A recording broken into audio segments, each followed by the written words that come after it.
The smell hit me first, that acrid, bitter scent of burnt metal hanging in my driveway at 6:47 a.m. on a Tuesday morning.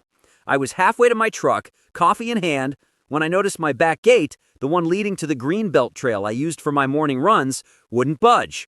Not stuck, not jammed. Welded shut. Someone had taken an industrial welding torch to my property gate overnight and sealed it closed with crude, angry beads of metal that were still warm to the touch. 12 points of contact. Professional equipment. Deliberate sabotage. Attached to the fence with zip ties was a laminated notice on HOA letterhead, violation remediated, unauthorized emergency exit, architectural non-compliance, corrected by board authority. I stood there, staring at those words, my fire marshal training automatically cataloging every code violation I was looking at, because that gate wasn't decorative. It was a secondary egress point, a fire escape route, and someone had just created a death trap on my property while I slept. The really interesting part? I had 37 pages of documentation proving this gate was not only approved, but required by the county fire code when my house was built in 2019. But before we get to how this ended with a $30,000 fine, criminal charges, and one very pale HOA president being escorted out by actual police officers, I need to know, where are you watching from? Drop your city and state in the comments. I'm curious how many of you have dealt with an HOA situation that made you question reality. Trust me, the story gets so much worse before it gets better. Now, let me back up 6 months. My name's David Chen, and I've been the county fire marshal for the past 11 years. I spend my days reviewing construction plans, inspecting commercial buildings, and enforcing the fire codes that keep people alive. It's methodical work, detailed. The kind of job where you learn that rules exist because someone died when those rules didn't. I'm not confrontational. I don't need to be. When you can shut down a business with a single violation notice, you learn that quiet authority speaks louder than raised voices. 3 years ago, I bought a modest ranch-style home backing up to a county greenbelt in Pine Ridge Estates. It was perfect. Quiet neighborhood, good schools for my daughter, and that secondary gate providing direct trail access for running. The gate was even highlighted in my closing documents as a fire safety feature, installed per County Ordinance 847.3b for properties on dead-end streets with limited access points. The HOA seemed normal at first. Monthly dues, reasonable restrictions, the usual complaints about trash cans and Christmas lights. Then, Margaret Whitmore got elected Architectural Compliance Chair. And that's when my very peaceful, very boring life got extremely complicated. Let me tell you what a county fire marshal actually does, because most people think we just show up after buildings burn down. We don't. We show up before buildings burn down. We're the ones reading construction blueprints at 6 a.m., measuring exit corridor widths with laser precision, counting fire extinguishers, testing sprinkler pressure, and making sure that when, not if, but when something goes wrong, people can get out alive. I've been doing this for 11 years. Before that, I spent 8 years as a firefighter, including 4 years on hazmat response. I've pulled people out of burning buildings. I've seen what happens when exits are blocked, when codes are ignored, when someone decides that aesthetics matter more than safety. So when I bought my house in Pine Ridge Estates, you can bet I noticed every single fire safety feature. The smoke detectors wired into the electrical system, the fire-rated door between the garage and living space, the secondary egress gate leading to the greenbelt trail I used for my morning runs. That gate wasn't my idea. It was the county's requirement. My property sits on Sycamore Court, a dead-end street with only one way in and out. In a fire or emergency, if that main road gets blocked, residents need an alternate escape route. The greenbelt trail provides that. Hence, the gate. It's right there in County Ordinance 847.3b. Properties on terminal access roads with fewer than 2 vehicular exit points shall maintain pedestrian emergency exits to public throughways where geographically feasible. I had the survey, I had the original building permits, I had the fire department's approval letter from 2019. This wasn't some rogue modification. This was code-mandated infrastructure. My life was beautifully boring. I'd wake up at 5:30 a.m., go for a run through that gate and onto the trail, come back, get my daughter ready for school, and then head to the office to review permit applications and conduct inspections. Evenings were homework help, dinner, and catching up on code updates. I kept my work life separate from my home life. My neighbors knew I worked for the county, but I never mentioned my specific position. Why would I? I wasn't there to inspect their homes. I was there to live quietly, raise my kid, and enjoy having a yard for the first time in my adult life. The HOA even knew less. My name on the directory just said D. Chen, County Employee. I paid my dues on time, kept my grass at the required height, and made sure my trash cans were the approved color. I thought that would be enough. I thought if you followed the rules, stayed quiet, and didn't cause problems, you'd be left alone. That assumption lasted exactly 4 months after Margaret Whitmore's election to the board, because Margaret had a very different view of what compliance meant. And she was about to learn that when you mess with fire safety codes, you're not just fighting a homeowner, you're fighting the law itself. Margaret Whitmore looked exactly like what you'd imagine if someone asked you to draw HOA President. Steel gray hair and that aggressive bob, reading glasses on a chain, and that clipboard clutched like a religious text. She wore cardigans in summer and drove a pearl-white Lexus she parked with a tape measure. When my first violation notice arrived, it was absurd. My rear gate, the one required by county fire code, was apparently an eyesore visible from the Greenbelt Trail.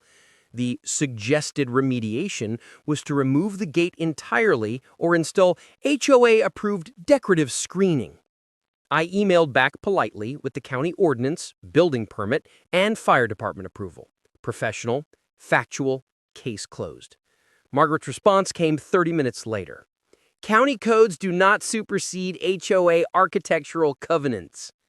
Variance application for a legally mandated safety feature. That was my first red flag. At the HOA meeting in Margaret's living room, I presented my case calmly. Margaret clicked to her own PowerPoint presentation. Her compromise, keep the gate if I painted it, installed decorative lattice screening, and paid a $500 non-standard feature maintenance bond. It's a safety exit. Decorative screening would obstruct emergency egress.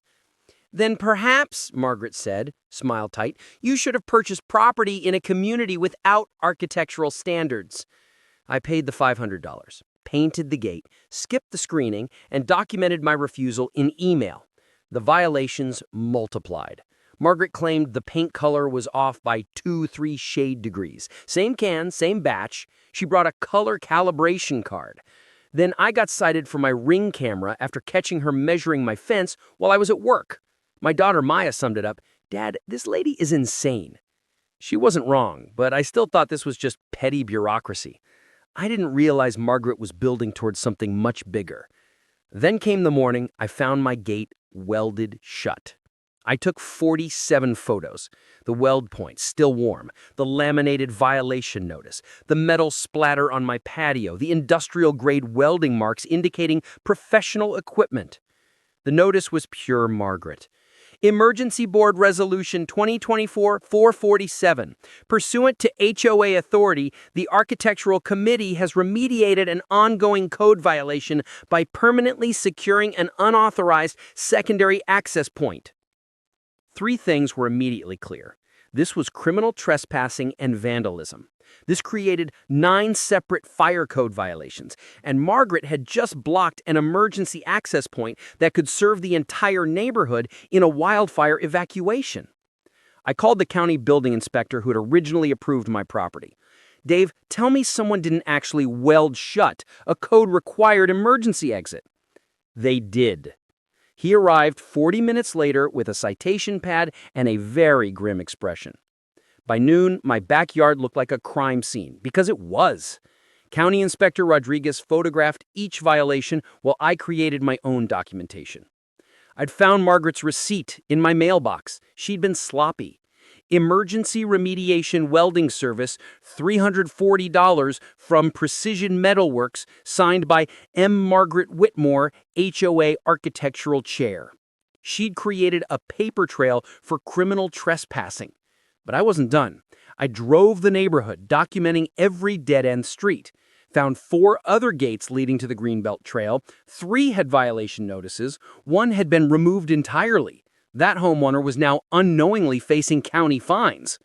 Then I found the smoking gun in the HOA meeting minutes I'd requested under Colorado's open records law.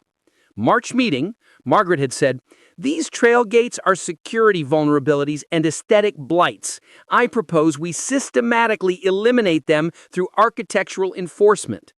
6 board members voted yes. 1 abstained, noting, "But aren't some of those required by code?" Margaret's response, recorded in the minutes, "HOA covenants supersede county suggestions." Not suggestions, requirements. This wasn't about my gate. Margaret was systematically dismantling fire safety infrastructure across the entire neighborhood because she thought it looked bad. Rodriguez called that afternoon. "I inspected those other properties. We've got a neighborhood-wide fire safety crisis. I'm issuing citations to the HOA itself." Margaret hadn't just committed vandalism. She'd systematically destroyed emergency egress routes critical for wildfire evacuations and documented her entire conspiracy in official records. The fines were going to be spectacular. Within 72 hours, I had everything. Rodriguez's official inspection report documented 9 separate fire code violations stemming from my welded gate alone.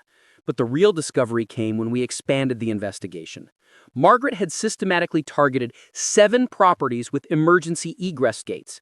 3 homeowners had removed their gates entirely under HOA pressure, creating critical safety violations on dead-end streets. I compiled it all into one devastating presentation: the forged emergency board resolution that had no actual board vote, the welding receipt with Margaret's signature, the county ordinances she'd ignored, and the kicker, her own meeting minutes where she'd called legally required safety features aesthetic blights. The emergency HOA meeting was scheduled for Thursday evening. Margaret insisted on holding it at her house, naturally. She had no idea what was coming.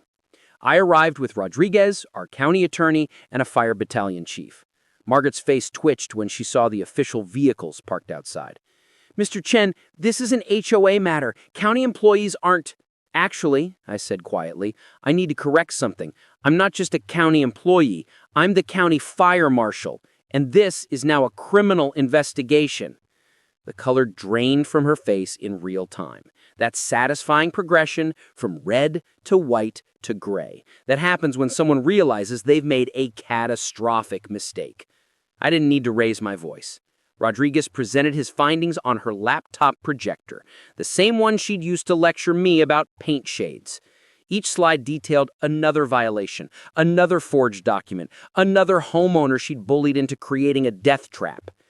The welding of my gate, criminal trespassing, vandalism, and willful obstruction of emergency egress. The forged board resolution, fraud and abuse of HOA authority. The systematic elimination of code-required gates, reckless endangerment affecting 43 families on dead-end streets. "You can't, this is property values," Margaret sputtered, her clipboard shaking. "These gates are ugly. There's security risks." "They're fire escapes," I said, "and you made it impossible for families to evacuate during an emergency because you didn't like how they looked." The board voted unanimously to remove her. Took about 45 seconds. The consequences rolled in methodically. Margaret personally owed $30,000 in county fines for the egress obstruction and criminal trespassing. The HOA itself faced $47,000 in penalties for the neighborhood-wide violations, paid from their reserve fund, which Margaret had been treasurer of. She was banned from serving on any HOA board in the county for 10 years. Criminal charges for vandalism and fraud were filed by the DA's office. Her community service was particularly ironic: 60 hours assisting the fire department with community education programs about emergency preparedness and the importance of egress routes. My gate was professionally repaired by the county within 48 hours. The other removed gates were reinstalled at HOA expense. And Margaret, last I heard, she moved to a condo with no HOA. Sometimes the rules exist because someone might die without them. Margaret learned that the hard way.